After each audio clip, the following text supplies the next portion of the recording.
Welcome to Dishing Up Nutrition. Today's podcast is brought to you by Nutritional Weight and Wellness.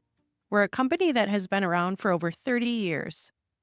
We specialize in nutrition education and counseling, and it's based on science and the latest research.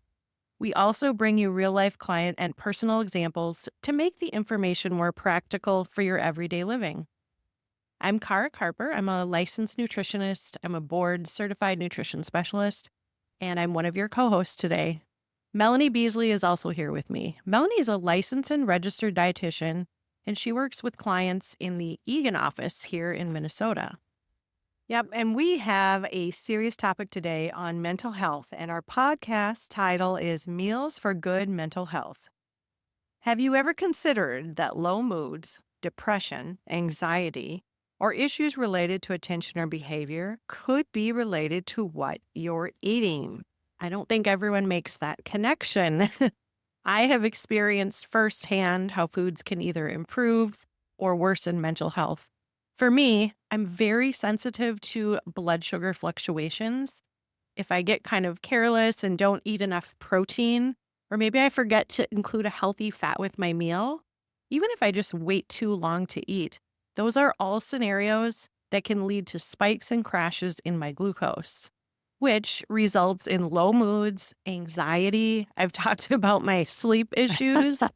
Let's throw in brain fog, and definitely lower resilience to everyday stressors. So I'm guessing, because we were talking earlier, that your husband always has food on hand or in his pockets.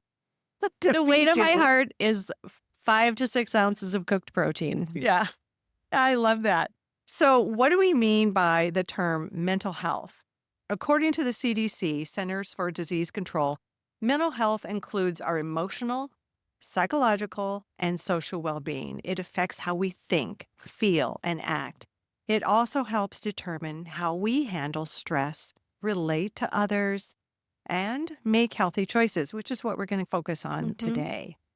So mental health really does affect all stages of life, from childhood and adolescence throughout adulthood. Mental health, it's actually a broad term because there are technically 200 different types of mental illness and mental disorders, which we won't be addressing today. Well, it's also the state of our mental health is constantly changing based on many things, including some external things out of our control. But what we're here to talk about today are things that we can control. For example, if you recently had a stressful life event, such as the death of a loved one, a job loss or job change, separation or divorce, perhaps your elderly parent is ill or you're taking care of a child with neurodiverse needs. People go through rough patches with their mental health, really based on external circumstances. The things that we can't really control. And really, grief after a death or loss or job burnout or really any trauma are situations that can lead to poor mental health, trying to get out of the hole that was created by the trauma. Sometimes it's short term, but it can also be long term. And so at this point, you might be wondering, our show today is obviously based on nutrition and how that can help improve mental health.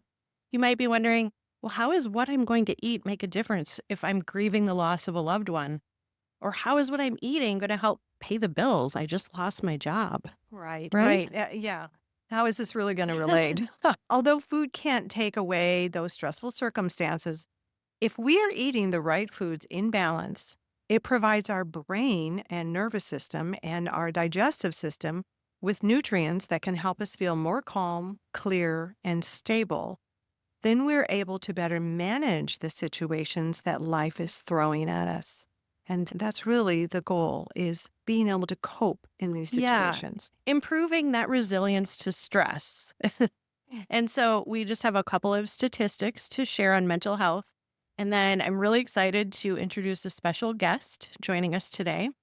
So be sure to stay with us. The first statistic that was really alarming to me states that mental illnesses are the most common health issues in the United States. Yeah, wow. Another number the CDC reported is that 1 in 5 adults and 1 in 5 youth ages 13 to 18 live with a mental illness or have had mental illness at some point in their life.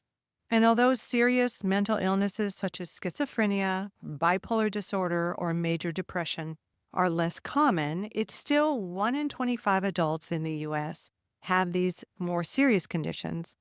So when I'm meeting with clients, they may not always be making the initial appointment with me to address their mental illness, but it's very common among clients. And I do, as a practitioner, want to address it. Mhm. Yeah, absolutely. I think that's great that you do a dive into that with your in clinic, Melanie. So let's take a moment to introduce our guest. Many of you already know Chef Marianne because she's been hosting our cooking classes at Nutritional Weight and Wellness for the past 5 years. My goodness. Welcome, Marianne. Thanks so much for being here. Thank you, ladies. Thank you so much. I appreciate you inviting me in today. I love to talk about food, and mental illness is certainly touching everyone's lives, I think. And food is an important part of that. And getting people into the kitchen, I think, is an important tool that people can have for their mental illness. Well, this is fun to have you here. You have some great cooking classes. My clients are always talking about the classes that they've taken. You teach for nutritional weight and wellness, many of the cooking classes that we have offered, and my clients love them. They appreciate how practical you make navigating the kitchen. They also enjoy your humor and your knowledge based on your cooking experience, and you throw in nutritional content in there, which we always appreciate. I love that. That's great to hear. So, Melanie and Marianne and I, we're just going to have some good conversation today, a little bit of banter. Our focus will be on specific foods and meals to support the brain, which can lead to better overall mental health. Let's circle back to a comment you made a few minutes ago when you shared how food personally affects you. You mentioned that if your blood sugar levels are spiking and crashing, that you can turn into an anxious, depressive individual and less able to tolerate stress, right? Yes, absolutely. It's like night and day for me. I know I'm not the only one. We had Dr. Leslie Korn, a behavioral medicine doctor. She was on our podcast, or at the time, a radio show 3 years ago. She's written 10 books, including The Good Mood Kitchen and Nutrition Essentials for Mental Health. And there's a phrase in her book that just has always stuck with me. Mood swings follow blood sugar swings. So really, the number one tip for stabilizing moods is to get that blood sugar, the glucose, in balance as much as possible. Yes. I mean, if you've ever been driving home and you are starving because you skipped lunch, everybody on the road is not driving right. It's not you, right? It's not everyone you, else. It's everyone else. Yes. And that really is chemistry. That's your low blood sugar. So really, you want to start with some protein on your plate and pair that with at least 1 to 2 cups of vegetables. You might want to add in a half cup of something starchy or sweet like potato, wild rice, or berries. And remember always to add in that 1 tablespoon of your favorite healthy fat, because this is what anchors your blood sugar and keeps you from having those valleys and those spikes in your blood sugar that affect your mood. And many people just feel better if they eat a breakfast with protein within an hour or maybe 2 hours of waking, but don't wait all day to eat. If I just get up in the morning and I don't eat and I'm sipping on coffee, it's really not starting my day off for positive mental health. So, Marianne, you taught a cooking class that focused on brain-building foods. There was a weekday frittata recipe and it looked delicious.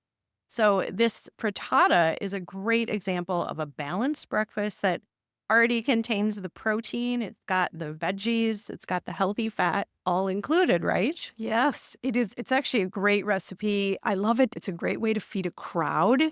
You can make it in advance. You can use last night's leftovers as the base for that frittata. So there's really no rules. I think in that class, we made it dairy-free. If you tolerate dairy, you can absolutely add dairy to it. It's fun. It looks beautiful. It presents well because, of course, we eat with our eyes. And so that's important. You can make it ahead. You can freeze it if you want, and then, cut it in slices, take it out, have your morning piece of frittata, which is nice. It's a very easy recipe that anyone can conquer. Yeah, it really looks simple. It is on our website, which is weightandwellness.com under recipes. It's called the fast frittata recipe. Well, and the thing I love about eggs is it is a complete protein. So that means it has all of the amino acids. And don't be afraid of the egg yolks. The egg yolks provide such a good, diverse nutrient profile: riboflavin, protein, healthy fats, iron, phosphorus, all of the fat soluble vitamins A, D, E, K. It's got some B12, some folate, it's got some selenium, choline, and lutein. The egg yolks also provide, you were talking about the healthy fat, omega 6 and omega 3 profile that we need for both heart and brain function, and lowers inflammation. So the eggs are almost a perfect food. Right. And I think of the yolk as liquid gold. It really is perfect. Our brain is 60% fat. So, it's very important to be eating fats that support the fat in our brain and add to that healthy 60%. Then I notice in the recipe there's vegetables. Okay, so the vegetables are going to give us, of course, they're our powerhouse of fighting disease. They're loaded with antioxidants. They've got fiber to stabilize the blood sugar. Also helps with bowels digestion, preventing colon cancer with that fiber, acting like a scrub. So I love it. And don't make a shortcut when it comes to using herbs. You want to use fresh herbs. And Marianne, I know you can talk more about that. Yes, I love fresh herbs. And you know what? We have our little spice drawer, and a lot of times we kind of ignore it. We don't think about it, but it really is the easy way to add variety. And I think that's often where we sort of get caught up in the same old, same old. So I encourage you to use spices. In fact, there's a story I often tell in my classes. In ancient Greece, when the men were taking their exams, they would pick fresh rosemary and they would smell it, and it would ignite their memory so that they could remember what they needed to know for their exams. And so herbs have a lot of lovely gifts to give, and I hope that everyone grows an herb garden and cuts some fresh herbs and throw them in those eggs. It is such a lovely, easy way to add some fresh herbs. Yes, and just to nerd out as a nutritionist here, rosemary, fresh rosemary has antifungal, anti-carcinogen, antioxidant properties. I just don't think you get that from the dry. What do you think? Yeah, and you certainly, I think you're going to lose some of the smell because of the essential oil. You're going to lose some of the essential oil when you have dried. But I will say, if you're making a soup or a stew, dry absolutely will work. You're still going to get that aroma, that lovely smell. There's still some of the healing elements in the herbs. I think what you lose is the vitamin C, which is a water-soluble vitamin. And of course, you're dehydrating that herb. So you're probably losing that. But, it has a lot of things to give. So don't not cook. Yeah. Just because you don't have the fresh. That's what we're saying. Especially here in Minnesota. A lot of times I don't want to go out in 4-degree weather to get fresh rosemary, but it is the best. And if it survived that weather, that would... At Whole Foods. Exactly. But there's something to be said about Instacart in Minnesota in the winter. What are some of your favorite ways to prepare eggs? Like, let's just say somebody doesn't have all the ingredients, but they want to boil some eggs. I mean, do like an Instant Pot? What are some other ways that people can prepare eggs? Oh my gosh. So first of all, if you've all seen a French chef with his tall hat and you see all those pleats, that represents all the ways that you can make an egg. So there's a ton of ways to make eggs. They're so versatile. As Melanie was saying, it is a perfect food. It really, nature just spit out this perfect food for us. You can boil them. You can scramble them. You can bake them. I've used my Instant Pot to boil eggs. You can do a whole dozen at the same time, which is lovely. I love to batch cook boiled eggs. It's such an easy snack to grab. It can go with you, easy to pack, and you can put some of those herbs on the outside of that boiled egg, and it tastes delicious. That's a fantastic idea. A simple thing I do for lunch all the time when I have not prepped some meat is I will bring 3 to 4 hard-boiled eggs, and then I just put them in warm tea water while I'm melting butter. And I just put chives and melted butter over chopped eggs. And that was my lunch today with a salad. That sounds delicious. Yeah, that actually does sound delicious. Because butter. That's right. And I do something similar if I'm in a pinch, and I usually do have some boiled eggs on hand. I boil a dozen every Sunday. So I'll go in my fridge, I'll take 3, I'll peel them. And it's my own quick version of egg salad. I just put a tablespoon of avocado mayo, tiny bit of mustard, some salt and pepper. And I mean, that's enough protein and healthy fat for a good serving of lunch. And we can't forget deviled eggs, Yeah. which I don't take the time to stuff them, but I'll make the deviled eggs all chopped up, and Yes. just eat them with celery. Great. Or an egg life wrap. I love an egg life wrap to add a little more protein. So those were some fantastic ideas from Marianne and Melanie. We do want to acknowledge that when it comes to mental health, if you're someone who's in a really rough spot with depression, low energy, gathering up groceries and making a recipe and spending time in the kitchen, that might sound very overwhelming and unattainable. Just remember, you can always get back to basics and still support your body and your brain and give it the nutrients it needs to Yeah. feel its best. I agree. And I love a dozen eggs in the Instant Pot, 10 minutes, you've got it done. My Instant Pot, I probably use, I would say, daily in making things. So it's a really good point is that every grocery store I go to lately seems to have hard-boiled eggs, even if you don't want to cook them yourself. They're already cooked and peeled. A quick breakfast can be 3 hard-boiled eggs, or like I said, for lunch, hard-boiled eggs, an apple, a tablespoon of peanut butter. You've got it. Yep. Um, You'd have all your parts. You have yeah, your- or you make that egg salad and you wrap it in a lettuce wrap with some celery, and Mhm.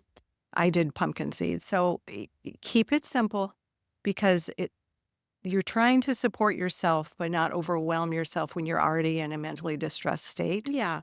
And you're all in a different place, right? Our listeners are in different places. So maybe somebody has the capacity to make the frittata and someone else is just kind of struggling to get out of bed. So we just want to acknowledge that. So let's move on to some more brain building foods. We have some lunch ideas. Now, you've probably heard that salmon is a wonderful brain food. One of the reasons is because it's so high in omega-3 fatty acids. Most Americans do not get adequate omega-3 fatty acids from their food sources. And it's what we call an essential fatty acid. Our bodies don't produce it. We are forced to get it from outside sources from our food. It's time for our break. You're listening to Dishing Up Nutrition. Our topic today is meal ideas for good mental health. And we're very pleased to have Chef Marianne as our guest today. She hosts cooking classes from her kitchen on a regular basis. They're so helpful, informative, interesting, just a lot of fun. So stay with us. When we come back, we'll give you more information on an upcoming fall cooking class.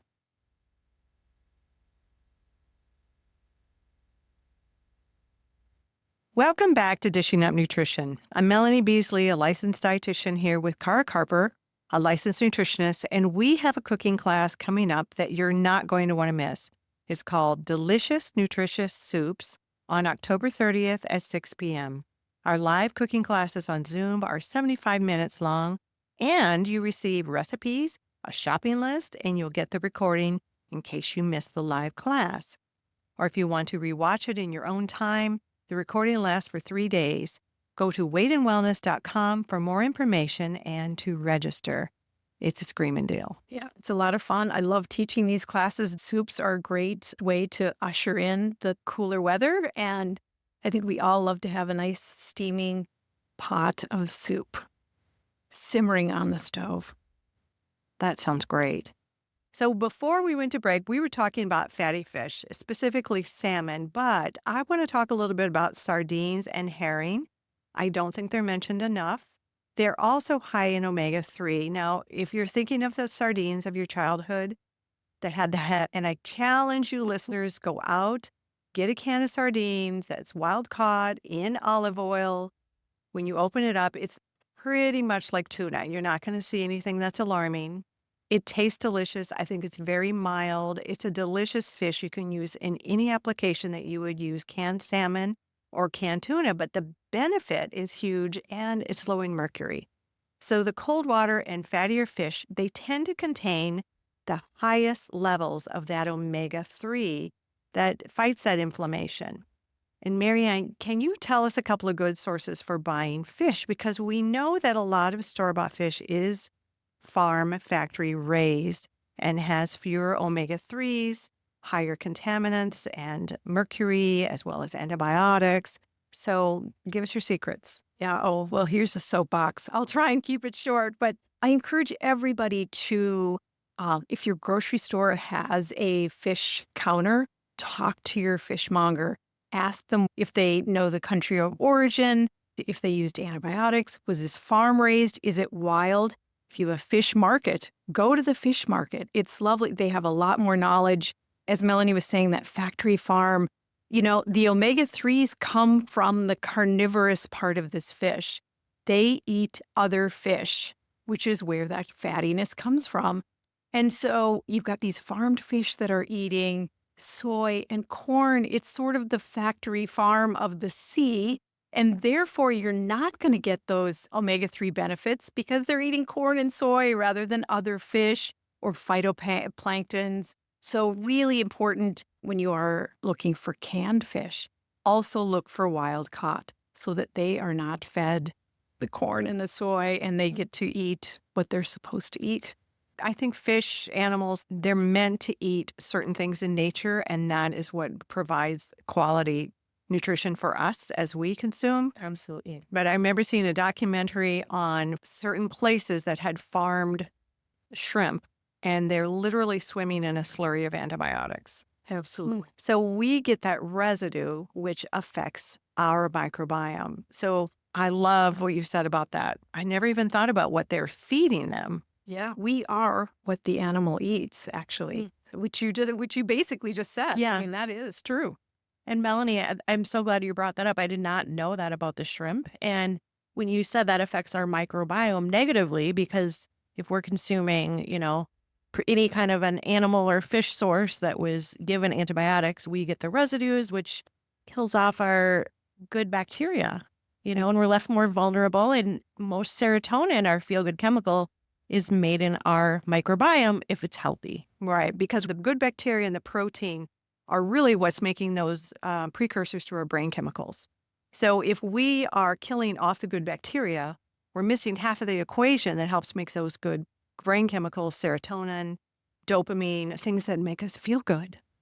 So for mental health, we don't want antibiotic residue is right. really the bottom line here. Really trying to avoid any protein source where the animal, fish, seafood has been exposed to antibiotics. So I want to jump into another recipe that Marianne made during her brain building class. And this one actually is a big hit in our family. It's called the salmon cakes recipe. Love these, and they freeze great. They really do. So Marianne, when you were making the salmon cakes, can you just remind me, did you use the canned in your cooking class? You I used did, canned yes. salmon? Okay, that's what I thought. I actually think it's a really approachable, affordable way to get salmon. I think fish can be intimidating to a lot of people, and canned salmon is a lovely way to introduce that fish. I'll tell you a little story. My son loves to have a tinned fish night. He and his girlfriend have a date night, and they go into their pantry and they do sardines and anchovies and salmon. And it is really a fun idea, I think. So if anybody wanted to explore that, it's kind of interesting.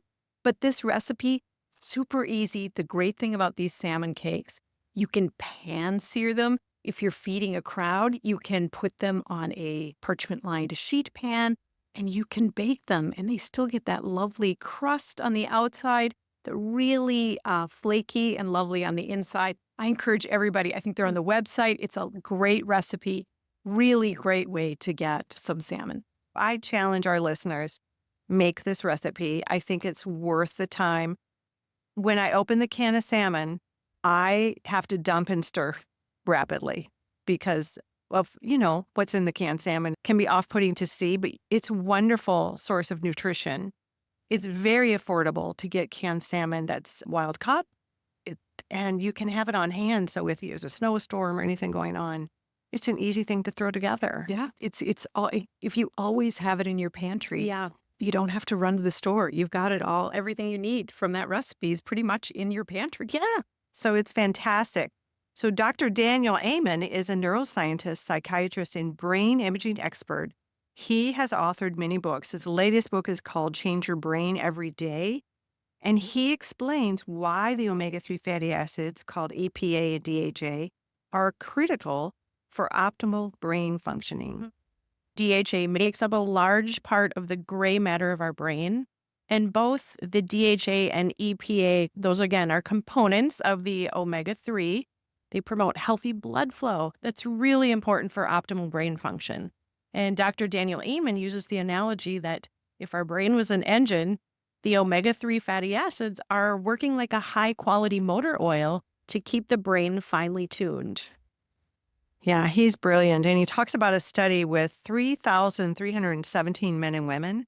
And it was a 20-year-old study that found people with the highest consumption of EPA and DHA were less likely to have poor mental health.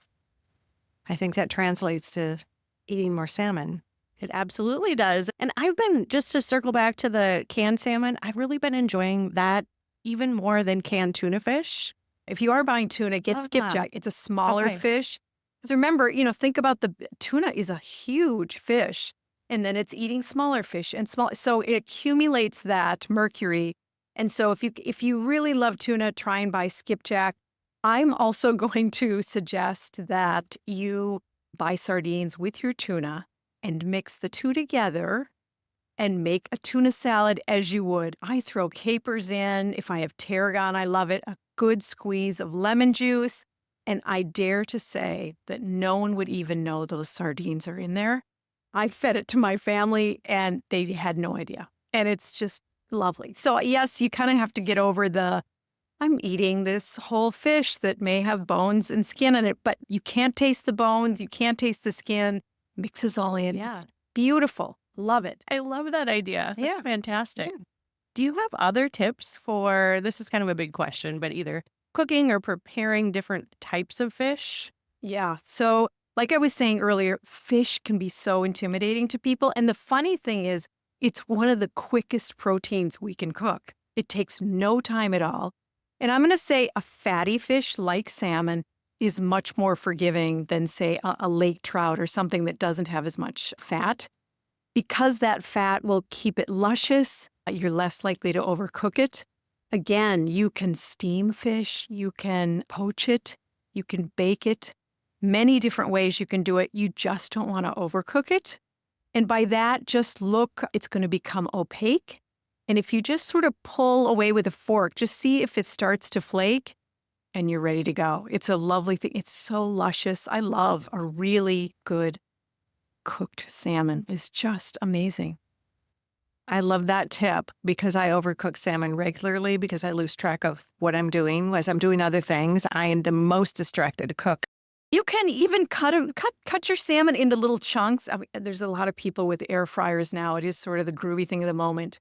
But you can absolutely do this in a skillet. Cut them into small chunks. It's going to take no time. Maybe you throw in a little Bragg's aminos or cocoa aminos. Now you've got this fun little Asian. Sprinkle it with some sesame seeds. Oh, wow. You've got a fun little way to make salmon. Super easy. Yum. Throw that over cauli rice and you've got a meal. So I love that. We have a couple recipes on our website, weightandwellness.com, that use canned wild salmon. The salmon salad supreme, that's one of my go-tos because I do like to keep canned salmon in the cabinet. It's simple, it's easy. Sometimes I just make the recipe for myself. My family honestly is not crazy about canned salmon. So I'll use the entire, I think it's a 5-ounce can. I drain it, mix it with a high quality avocado oil mayonnaise, just a few other ingredients, celery, green onion, olives, basil, a chopped hard-boiled egg. My absolute favorite part is topping it with frozen peas. I serve it on greens. And, I think the recipe on our website does say use a 7.5-ounce can of salmon and it serves 2 people because you're getting the egg and the salmon. And so that it is still adequate protein if you follow the recipe online. Mm-hmm. And another important nutrient that most Americans are really not getting from foods they eat is vitamin D.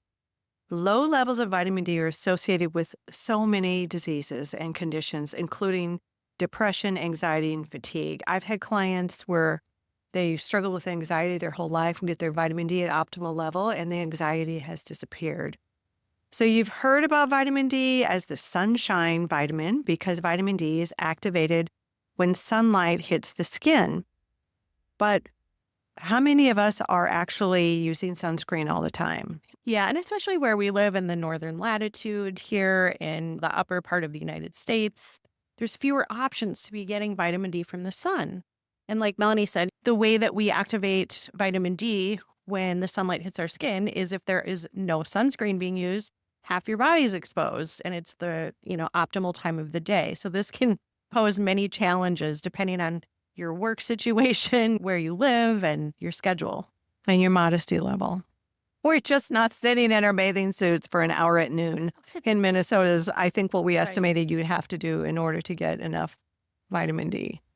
And traditionally, northern countries in Europe would take cod liver oil, or they would, they would eat those fatty fishes in order to up their vitamin D because they didn't get enough sun. Think about it. The farther up you go, I mean, they have night all the time. Yes. Yeah, eating that cod liver, I think was probably key, right? Yeah, to health. absolutely. Somebody knew what they were doing. I found findings from a meta-analysis, and this was published January 2024 in the Journal of Affective Disorder. The study was titled The Effect of Vitamin D Supplementation on Depression. They took a group of people and gave them enough vitamin D supplements to increase their blood levels to 50. And they gave another group vitamin D supplements and their blood levels stayed under 25. Okay. Well, those findings are very interesting. Vitamin D alleviated the depressive symptoms in the group who ended up having blood levels 50 or higher. But the depressive symptoms did not go away in the group who had blood levels of vitamin D under 25. Yeah, it's really important to get your vitamin D levels checked. And for optimal mood, your levels need to be 50 or higher. And this has now become a lab test that you have to ask for. And a lot of times insurance won't cover it. But if you're struggling, if you're on the struggle bus emotionally or mentally, it's worth a check. I remember my cousin texting me several years ago. She knew I was a nutritionist and she said, I'm just kind of pale and I don't have any energy. We started talking about vitamin D. She went in to get her blood level tested. It was 7, Oh, which my is word. so incredibly Wow. low. Like, I don't even know how she was functioning. And so I coached her on how much to take to get her blood level up. She did have to take a supplemental form of vitamin D3. You added some K, I'm sure, for absorption. We did. We added some K because that's important to shuttle the calcium where it needs to go. I personally take 5,000 international units of vitamin D3 and vitamin K2. I take that year-round every day. I occasionally get tested, maybe once every year, every other year. My What's your levels, level run? Just they really maintain at 70 to 80. Yeah. And I've hit 90, and I've read a few studies that show that really you have to be at 350 for toxicity. Yeah, people So- do have that concern. Is my D going to get too high? But Mhm. And in 40 years of practice, I have never seen someone have vitamin D toxicity. Yeah. So it's one of those things that everyone's getting alarmed about lately, but I don't have concern. And I have seen someone with a 150 level because she tanned every day in a tanning bed. oh, interesting. So we did not give her vitamin D. Okay. Yeah, often it's just difficult to eat enough cold water fatty fish and eggs to increase the levels, especially if someone has low levels. So Yeah. supplementing is often recommended. Yeah. Another reason that you want to have free range eggs, pasture raised eggs, higher in vitamin D. Well, Marianne, I know you've given several cooking class demos showing viewers how to prepare a variety of vegetables and also how to cook them in different ways. So can you give our listeners some ideas on all the different ways of cooking vegetables? I wish we had 2 hours. So we are all somewhere on this culinary journey. We have beginners and we have people that are advanced and can, whip something up in a second. I would say for the beginners out there, we can always start with frozen vegetables, which also kind of get a bad rap, but it's a great way to always have them on hand. I say the freezer is part of your pantry. Just like Kara's keeping that canned fish, we can keep frozen vegetables in our freezer. And you don't have to worry about waste because you only have to take out what you need and you leave the rest in. You can still saute your frozen vegetables. Really easy way. Cauliflower rice, I feel like has taught us all that, wow, we all love cauliflower and didn't realize it. We just changed the shape, which also brings me to the thought of if you were served some awful version of Brussels sprouts as a kid, maybe they were boiled and you thought, really, that's what these taste like? And now you'll never touch them again. Or worse yet, canned. Yes. Dare I say, shave your Brussels sprouts, cook them with a little bacon fat, and oh my gosh, you will be a whole nother convert. So any of your vegetables can taste different the way you cut them and the way you cook them. Again, I'm going to go back to the air fryer. Everybody's cooking things in air fryers or your nice hot oven with some avocado oil, some ghee, tallow. You want kind of a high heat oil. It's going to caramelize the edges of those vegetables and makes them absolutely delicious. I feel like you could get the whole family to jump on board with that. And then crumble the rest of that bacon right in there, That's right? Because bacon. Yeah, she had me at bacon there with that recipe. So for shaving Brussels sprouts or other vegetables, is there a special tool? You have your knife is a Okay. special tool. You could use a mandolin, but I'm going to say your knife, but you can also, your grocery store will also do it for you. I mean, yes, you can buy containers of chopped vegetables, shaved Brussels sprouts. They absolutely, I feel like that's your prep cook right there. If you don't have the time, buy it already done and super easy. Make it into a little breakfast hash with that bacon and shaved Brussels sprout. Throw a beautiful egg on top. Yum, delicious. Yum. So I love all these recipes that we have for vegetables. And again, there's a plethora on our website and also with our cookbook, the Weight and Wellness Way Cookbook and Nutrition Guide. But getting those vegetables is key because vegetables have different fibers. Different fibers feed different strains of the microbiome, which in turn, like we said earlier, is what helps us make brain chemicals for mental health. So all of it ties together. Real food is going to help with mental health, emotional health.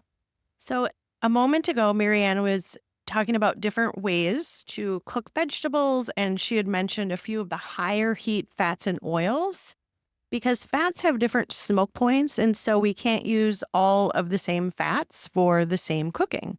So could you maybe just talk about a couple of them, maybe like the higher heat and the lower heat oils and fats? Yeah, absolutely. So I think it's one of the common mistakes when people get into the kitchen. They heat up that pan, they throw in whatever oil they have, and next thing you know, you've filled the kitchen with smoke and the smoke detector goes off and we're all in trouble.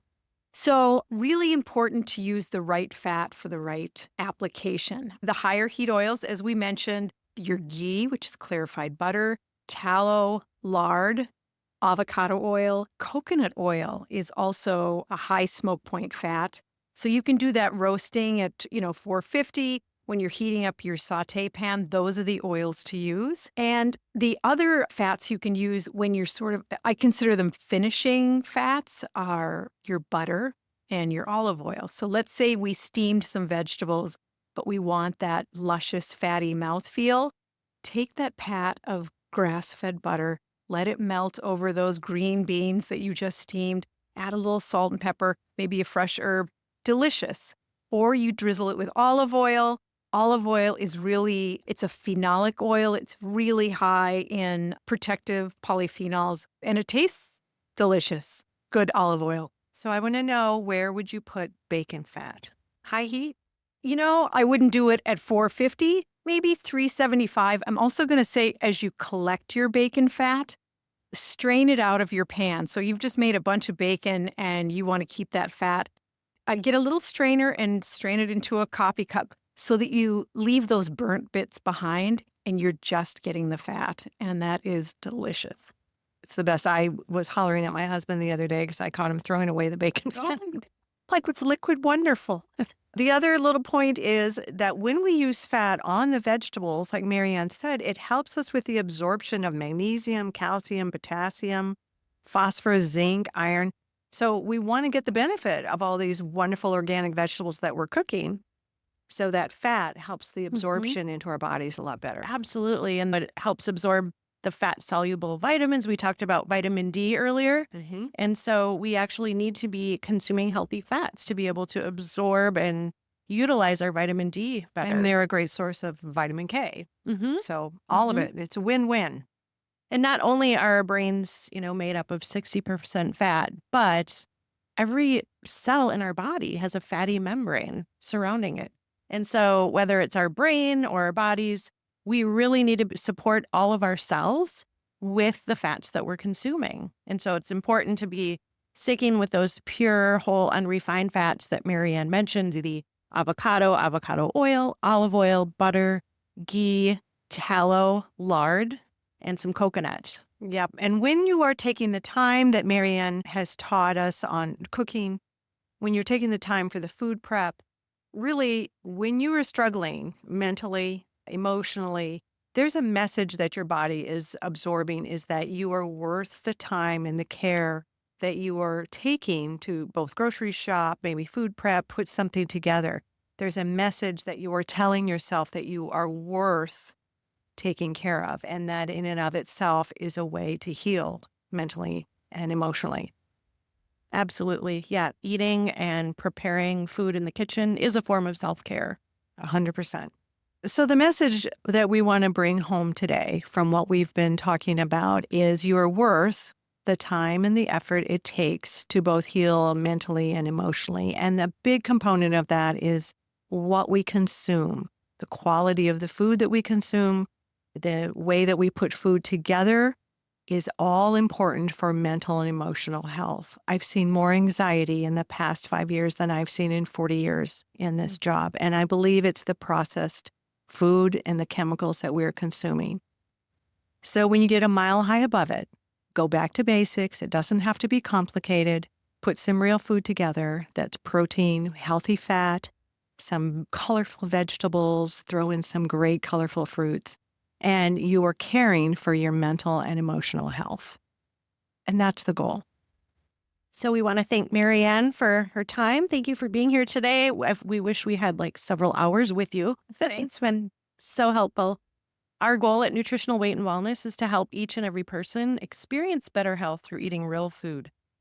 It's a simple yet powerful message. Eating real food is life-changing. So thank you all for listening. Have a wonderful day. Have a wonderful day. Have a wonderful